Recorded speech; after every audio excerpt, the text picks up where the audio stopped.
Sempre nessa coisa de tu dar o próximo passo sem ver o chão. E esse investimento sempre foi proporcional ao meu faturamento. Quanto mais eu vendia, mais eu investia. Quando que tu chegou nesse ponto de 100 mil, 100 a 200 mil? Qual foi as dificuldades que tu mais teve nesse início de negócio? Hoje a gente veio conhecer a operação do Gilmore, Guia Atacado Kids. Então a gente vai mostrar... E aí, ó, beleza? Certinho.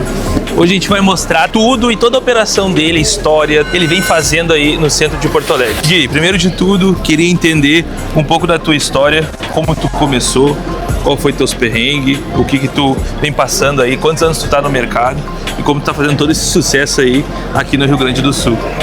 Então vamos lá. Cara, o Guia Atacado Kids, que foi meu primeiro movimento no mercado, começou durante a pandemia. Lá em novembro de 2020, eu dei start nessa operação numa salinha, num prédio aqui no primeiro andar. Aqui nessa rua mesmo? Um lance de escada subia num prédio, onde eu comecei sozinho. Primeiro mês fui sozinho, segundo mês já adicionei um parente próximo para trabalhar junto comigo.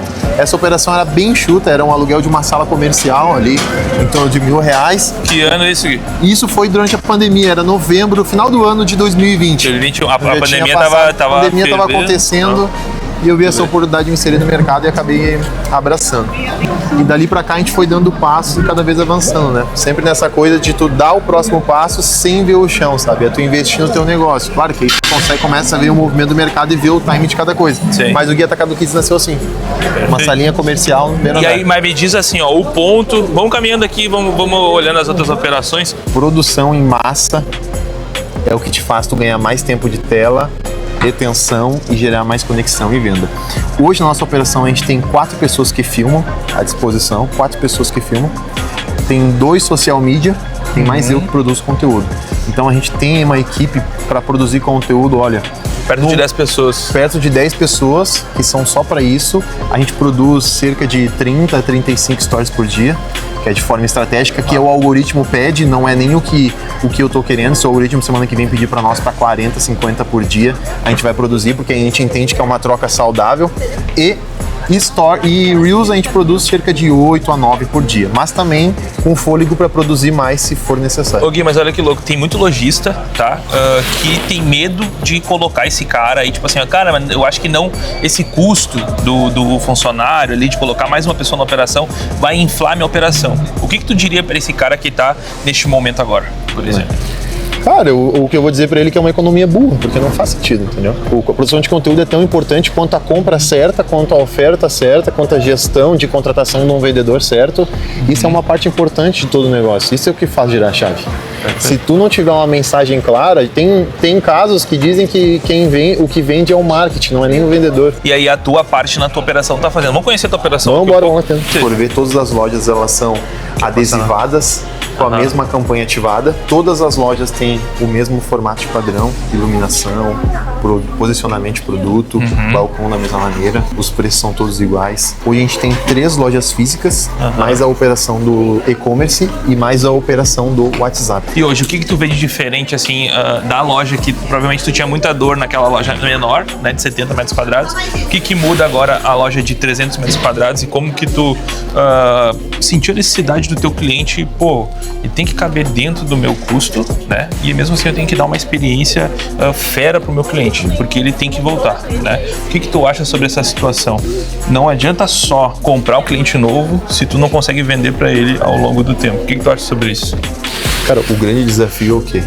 É tu adquirir clientes novos e manter esses clientes que estão entrando. É muito mais fácil tu tratar o teu relacionamento que tu tem dentro de casa do que tu sair pra rua pra procurar um novo. É muito mais fácil, faz mais sentido. Então, e o CAC, o custo de aquisição, ele sai muito mais barato quando tu consegue vender 2, 3, 4 vezes o mesmo cliente, né? Perfeito. Então, o que acontece? A gente é obrigado a procurar processos que facilitem isso aí, né? Que tu consiga essa relação ela ser mais duradoura possível. É que nem um relacionamento, não faz sentido começar um relacionamento com algum cliente, algum fornecedor, se for curto. É muito mais interessante tu iniciar sem tempo de abandonar ele, né? Então tem essa situação, a gente trabalha a prevenção disso. Então a gente vai aprimorando cada vez mais, escutando o cliente, entendendo o que ele precisa, sabendo a dor. A partir do momento que tu sabe a dor do teu cliente, tu consegue ser muito mais assertivo na tua oferta e resolvendo a dor, tu entrega valor. Perfeito. Eu lembro até hoje, quando o Gui fez uma caixinha de perguntas, acho que deve lembrar também, Gui, e ela impactou a gente em questão do que, a gente achava que o cliente, o teu cliente, ele queria só preço baixo, a custo de tudo, né? E aí tu botou lá, tu quer preço baixo realmente ou tu quer experiência e ter um custo-benefício bom? E aquela experiência e o custo-benefício bom, que até pagaria um pouco mais, né, para ter essa experiência de compra, foi ganho aquela parte, né? O que isso mudou para ti? Tu tá sempre conversando com a tua audiência, qual é a importância disso hoje? Hoje o Gui, ele tem quase 300 mil seguidores ali contando, acho que todos os canais têm mais, né? Então, o que isso muda? Tu tem que manter essa audiência ativa. Então, qual é a importância de estar conversando com o teu cliente todo dia, tendo essa relação com ele? Muito mais de imediato tu consegue solucionar a dor do cliente, né? E a partir do momento que tu faz assim, tu isso soluciona, a tua parceria tende a ser mais duradoura, né? Então o que acontece? Hoje a gente tem uma equipe aqui, nessa loja aqui, de em torno de 25 pessoas, que aí mesmo assim a gente tem dificuldade de dar conta da demanda que ela vem crescendo ano a ano, sabe? Gente, e aqui a gente veio conhecer a operação do Gui. Gui, o que é aqui? Basicamente, quero que tu mostre aí pro pessoal o que tu tem aí na operação. Tá meio bagunçado que amanhã, gente, amanhã é dia de lançamento, gente.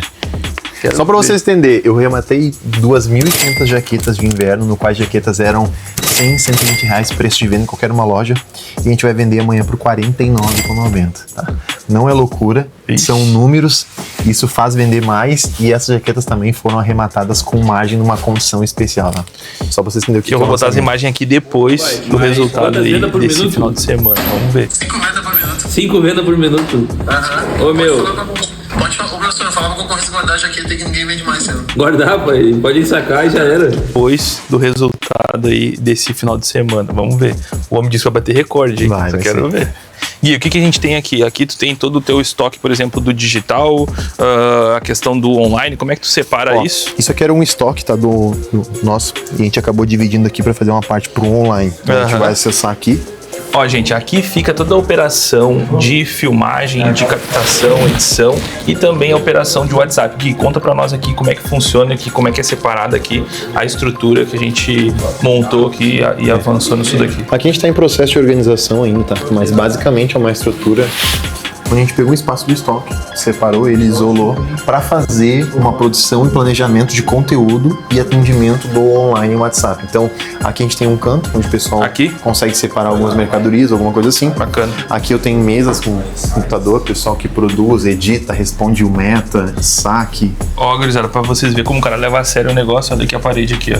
Só não mostra aí os conteúdos dele, mas basicamente horário, tá? Então, para estar produzindo o máximo de conteúdo possível, gerando demanda para o comercial ali poder converter. Então, só para vocês terem uma ideia um pouquinho dessa operação aqui, tá, gente? Isso que a gente chama de um canal a mais dentro da operação de vocês, tá? Gui, aqui essa operação, ela é nova, tem quantas pessoas que abarca aqui essa estrutura? Por que tu vê essa necessidade? Cara, é um custo isso aqui, né, cara? É um custo. Alto. Essa operação aqui, ela é nova, tá? Ela não tem 3 meses ainda. Essa operação aqui a gente tá em fase de adaptação. É um teste. É um teste ainda. Tá sendo validado esse teste ou não? Desde o primeiro dia. Antes de fazer já tinha sido validado. E essa pessoa tem... Esse aqui tem em torno de 10 pessoas que ficam aqui dentro, né? Que giram aqui dentro, entre elas para produzir conteúdo, responder a cliente, WhatsApp, enfim, essas coisas. Cerca de 10 pessoas que são essenciais para continuar crescendo o meu projeto, o meu negócio, né? Então daqui a gente produz conteúdo para todas as lojas, para todos os canais, inclusive e-commerce, inclusive WhatsApp, alimenta grupo VIP, faz as automações, criação de conteúdo, planejamento, tudo sai daqui. Isso aí é legal. O que tu acha hoje de grupo VIP dentro da tua operação? Quanto que isso representa? Tu acha que é importante hoje o cara que é lojista, ele ter um grupo VIP e fazer ações lá dentro? Tu acha que isso gera faturamento? Toda hora. Tem muita gente que acha bobice isso daí. Não, grupo VIP, eu tenho grupo VIP desde a primeira semana de loja. Lá da sala lá? Que eu tenho grupo VIP, E os grupos VIP me ajudaram muito, cara. Quando eu perdi a primeira conta do Instagram, os grupos me ajudaram. Todas as vezes que eu vou fazer lançamento, a gente tem estratégia pro grupo VIP. Se tu pegar a anotação ali agora, até hoje, tem aqui, ó. Se tu pegar aqui, ó. Aqui, gente. Se tu pegar aqui, ó, da açãozinha de hoje, às 5 horas da tarde, tá escrito aqui, ó, programado grupo VIP após as 17. Ó. E aqui, essa peça, tem algumas quantas ações aqui que a gente programa pro grupo VIP. Então, o grupo VIP é essencial. É como se fosse uma rede social, como se fosse um Instagram. E tu nunca deve ficar dependente de um canal. Quanto mais canais, mais pessoas tu consegue alcançar. Tem pessoa que gosta de te assistir ou conversar, tem tempo de tela só no Instagram, tem gente que é só no Facebook, tem gente que é no grupo VIP, tem gente que é no WhatsApp, tem gente que é no status do WhatsApp, entendeu? Sabia que a taxa de abertura de mensagem pro WhatsApp é 97%. Né? Então é que nem eu vi ali, disparo nos grupos, tá? Hoje, mas em média, assim, só para o pessoal entender quantos grupos mais ou menos tu tem para estar ativando isso. Tem uma pessoa específica na tua operação que faz isso? Como é que funciona? A gente deve estar em torno de uns... tem mais de 30, tá? Entre 30 e 35 grupos VIPs, né? Cada vez que vai esgotando, vai enchendo, a gente tem uma ferramenta de disparo em massa e alimentação de grupo, que ela abre um novo grupo sozinho, lá no link, tem lá na bio, enfim, os outros canais, ou nos stories que a gente coloca o link, enfim. Ela abre um novo grupo e vai populando ele, e ali a gente tem disparo diário, tem em torno de entre 40 e 50 disparos todos os dias. Imagina. Seja ele informativo, ação, promoção, produto, oferta, o que for, a gente tem um disparo lá onde tem uma pessoa que faz só isso. Tem um aviso Live. que vai abrir, tal loja nossa vai abrir num feriado específico no domingo, avisa lá, tem live, vai lá, falta 1 hora, amanhã vai ter live, falta 1 hora, estamos ao vivo, ainda dá tempo, entendeu? Processo de lançamento. Processo de lançamento todo, né? Então se a gente tem essa base, a gente tem a obrigação de usar ela, a gente apagou pra tela, né? Ô Gui, aqui agora para finalizar o vídeo, eu tenho umas perguntas para ti, tá? Então é como se fosse um bate-papo, tá? Então eu vou fazer aqui, ó, conselhos para os lojistas. Hoje, com o conhecimento que tu tem, tu ainda só dependeria da rua? Não. Por quê? Porque eu tenho multicanais, não dependo de um canal só. Não dependo do pessoal que passa na minha loja. Se chover hoje, se o centro alagar, eu tô vendendo de outra maneira igual. Tá, vamos lá, vamos pra segunda então, ó. Se hoje tu voltasse pros teus 100 mil de faturamento no mês, tá? O que tu faria diferente com a cabeça que tu tem hoje? Eu venderia muito mais pros mesmos clientes. E aí, Usando essas estratégias que tu utiliza hoje. Aí. Perfeito.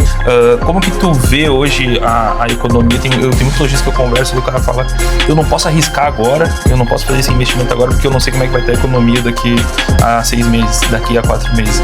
Como que tu vê isso? Tu é um cara que eu converso e tu fala assim, cara, enquanto tiver cliente na rua, eu tô tentando vender, eu tô tentando achar uma forma de vender, então tu é um pouco diferente. Como é que tu te blinda a tua cabeça para isso, referente ao Brasil meio instável que a gente tem hoje? Cara, o que eu vou te dizer? Em questão de política, independente do governo que tiver, do partido que tiver, as coisas têm que acontecer, né? Alguém vai fazer as coisas acontecer, né? Então, se não for eu, se eu não tiver, se eu estiver triste lá em casa com medo de dar o próximo passo, por causa do governo, por causa da eleição, por causa da Copa do Mundo, por causa da chuva forte, não sei o que, da seca, alguém não vai estar com medo e vai fazer, entendeu? Então, tem que ter esse passo, tem que ter essa decisão, né?